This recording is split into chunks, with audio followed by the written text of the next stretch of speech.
Hello everyone, welcome to সঙ্গী সাথী পাঠশালা। আজকে আমরা ডিএলএড পার্ট সেশন 2024-26 নিয়ে আলোচনা করব। এখানে আমরা সাবজেক্ট ম্যাথামেটিক্স বা গণিত CPS 3 নিয়ে আলোচনা করব। গণিতের 6 নম্বর অধ্যায় গণিতের ধারণাকরণ নিয়ে আমরা আলোচনা শুরু করেছি। 4টি পর্ব আমরা আলোচনা করেছি। এখান থেকে গুরুত্বপূর্ণ 2 নম্বর ও 7 নম্বরের প্রশ্ন আমরা ইতিমধ্যে আলোচনা করেছি। আজকের পর্বে আমরা আরও বেশ কিছু গুরুত্বপূর্ণ প্রশ্ন নিয়ে আলোচনা করব। আজকে 5 নম্বর পর্ব। প্রথম প্রশ্ন, আসন্ন মান বলতে কী বোঝো বা শিক্ষার্থীদের আসন্ন মান নির্ণয় শেখানো হয় কেন? বিভিন্ন সময়ে বিভিন্ন কারণে যথার্থ মান নির্ণয় করা সম্ভব হয় না। আমরা গণনার দ্বারা যেসব সংখ্যা পাই সেগুলো সঠিক বা যথার্থ, আবার গণনার ফল সবসময় যথার্থ বলা যায় না।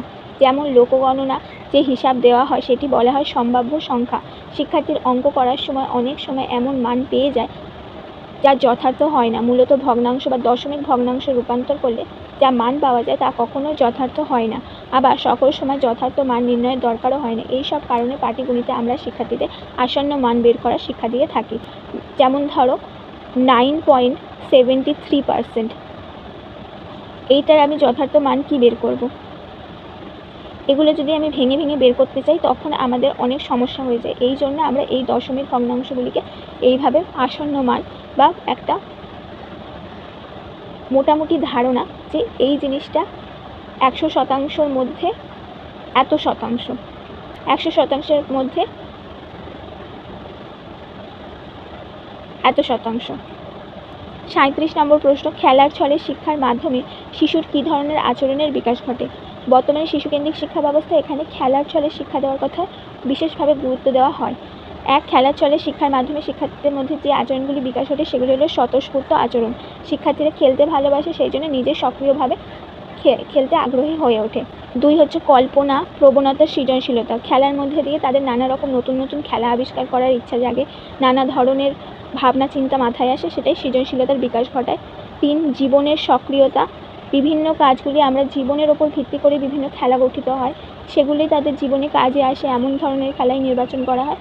এর ফলে তাদের জীবনের সক্রিয়তা গঠন হয়। বৈচিত্র্যময় প্রতিযোগিতামূলক জীবন তৈরি।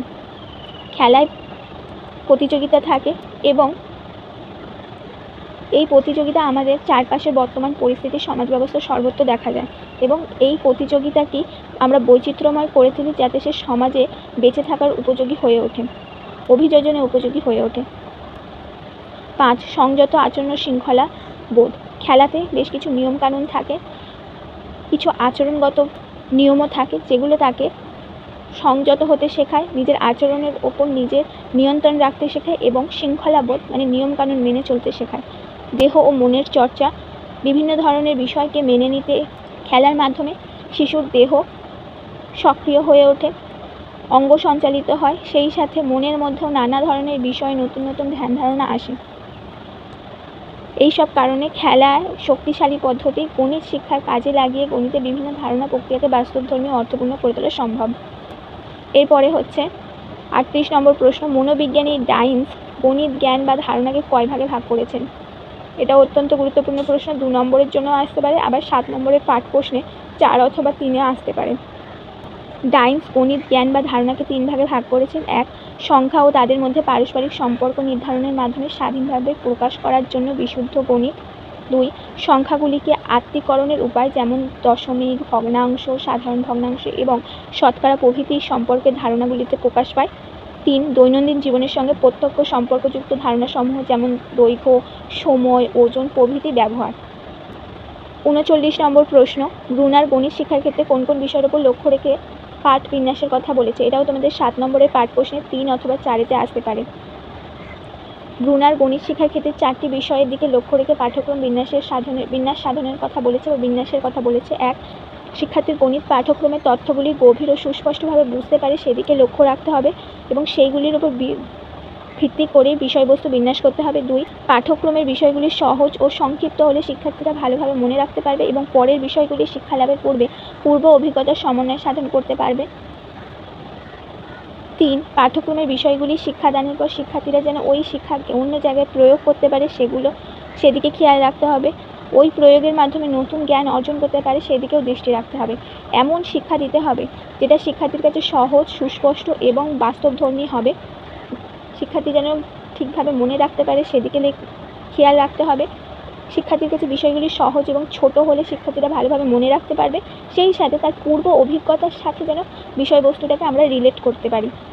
তারপরে হচ্ছে শিক্ষার্থী যেন নিজের বাস্তব জীবনে সেটিকে প্রয়োগ করতে পারে, এর ফলে যেন সে নতুন ধারণা বা জ্ঞান লাভ করতে পারে। এই ছিল গুরুত্বপূর্ণ 4টে পয়েন্ট। এরপর হচ্ছে 40 নম্বর প্রশ্ন, গণিত শিখনের ক্ষেত্রে পেঁয়াজের প্রস্তাবগুলি আলোচনা করো। পেঁয়াজের গবেষণার উপর ভিত্তি করে দ্য টাইরাল গাইড বুক এ গণিত শিখনের ক্ষেত্রে 3টি বিষয়ের উপর প্রস্তাব করা হয়। 1. পরীক্ষালব্ধ বিষয়, অংশের সঙ্গে পূর্ণের সম্পর্ক স্থাপনের উপর এটি প্রতিষ্ঠিত, যেমন সময়, আকার, ওজন, ক্ষেত্রফল, যুক্তি, বয়স, আকৃতি, সম্পর্কিত ধর্ম ইত্যাদি। 2. সংখ্যাগত বিষয়, পরিবেশগত, গঠনগত উপাদানের উপর এটি নির্ভরশীল সংখ্যার সেট, উপসেটের একক, সম্পর্ক, ক্ষমতা প্রভৃতি বিষয়ে ধারণা করতে হবে এই পর্যায়ে। 3 হচ্ছে মূল্যায়ন বিষয়, শিক্ষক শিক্ষার্থীর মধ্যে কাম্য ফলাফল সম্পর্কে আলোচনা, মতামত আদান প্রদান করাই হলো এর লক্ষ্য। ভৌত অভিজ্ঞতা, পূর্ণলব্ধ জ্ঞান, সহযোগিতামূলক পরিবেশ সৃষ্টি করাই হবে এই পর্যায়ের উদ্দেশ্য। এই 3টি বিষয়ের উপর পেঁয়াজের গুরুত্ব আরোপ করেছেন। এই ছিল তোমাদের গুরুত্বপূর্ণ 5টি প্রশ্ন।